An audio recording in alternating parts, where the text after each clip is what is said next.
I'm Corey Jones with Safety Man Security Consulting, safetyman.co. You can subscribe to this on Be Ready with Safety Man on YouTube, safetyman.co. 609-975-9275 for any of your safety needs. Today we're going to talk about civilian stun gun use. This is a stun gun flashlight combination. In October of 2017, the New Jersey Attorney General and the Philadelphia City Council made stun guns and tasers legal for civilians to use for self-defense, for protection at home, and for concealed carry out onto the street. Today we're going to talk specifically about stun guns. This is a stun gun flashlight combination. It uses electricity to cause localized pain compliance. It does not cause somebody to pass out and lose consciousness like you see on TV. That is only Hollywood. There is no device that does that. What this does is introduce a small amount of electricity into the muscles wherever you touch the person with this and creates pain. This is a stun gun and a flashlight combo. So here's the flashlight version. Okay, it's a very bright LED flashlight. It is rechargeable and a standard AC outlet. On the very back of it, there is a tiny on-off switch that we would only turn off while we're charging it, or if there's small children around.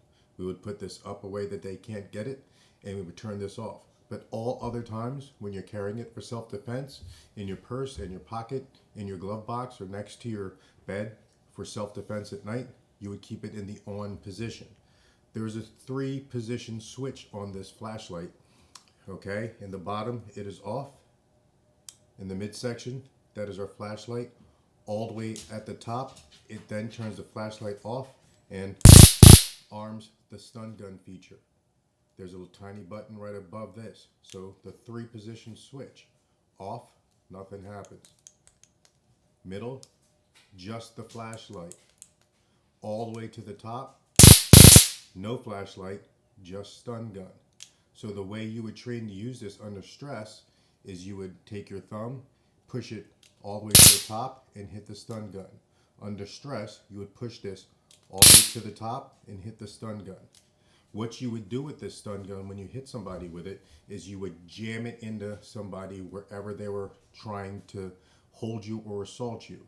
If you hit them in the face, in the throat, in the groin, in the arms, in the stomach, in the chest, that's all good. You're going to jam it in and try to drive them away from you, create localized pain, and then get away from the situation.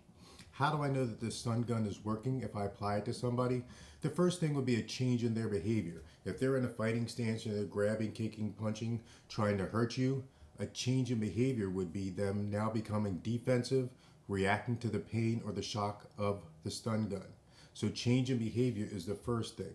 The second would be that all the noise this is making would be quieter when you're actually touching somebody with it. So you would not hear the loud arcing of it. You would only hear the person hopefully making noises about the pain. So understand that silence would be golden in that situation. So then what you want to understand is the legality of using one of these stun guns to defend yourself, whether it be in your home or on the street.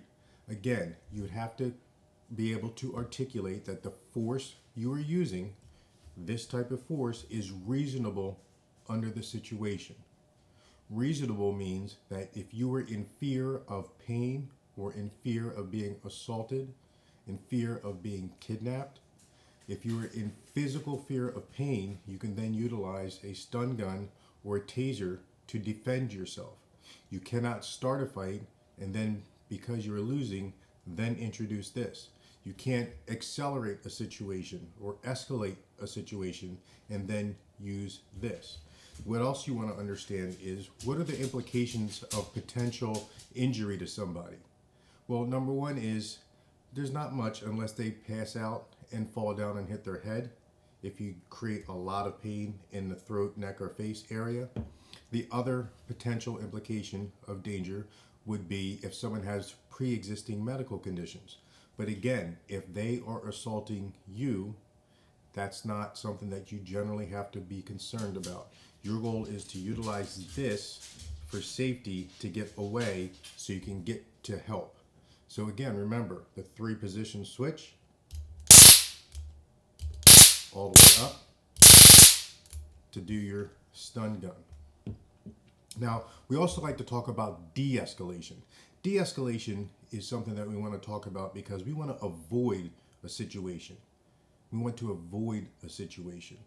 If we see a situation is starting to get tense, if an argument is getting out of control, if someone who you are afraid of is approaching you, if you're in a domestic violence situation and you feel violence is imminent, we want to try to leave the situation. Call 911, get help, let your neighbors know.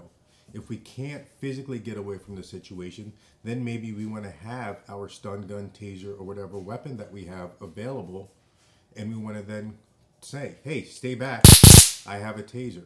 Stay back, I have a stun gun.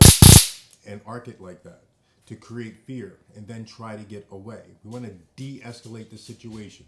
So the first, we want to de-escalate with our words, de-escalate by not being there when the situation happens, and de-escalate by maybe showing or sparking your weapon system.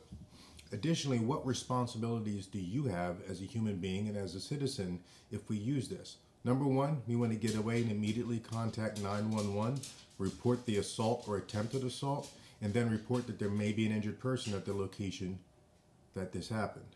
That is your responsibility. Number one, you want to get to safety. Number two, you want to contact 911, report the assault to police, and report the fact that this device was used and there may be an injured person. That can help protect you legally. If you have any other questions, you can always go to safetyman.co. You can email me at Corey, Corey, at safetyman.co, or you can call me 609-975-9275, and I'll answer any one of your questions. You can also go to Be Ready with Safety Man podcasts on Apple or any place podcasts are, and I talk about de-escalation, stun guns, tasers, and different ways for you to stay safe in this world. So again, let me just go over this one more time. There's a 3-position switch. When it's in the bottom, nothing is happening. When it's in the middle, the flashlight is on. When it's at the top, the flashlight goes off and it arms the stun gun. If you have any questions, safetyman.co, 609-975-9275. Please stay safe, de-escalate, and train to keep yourself safe.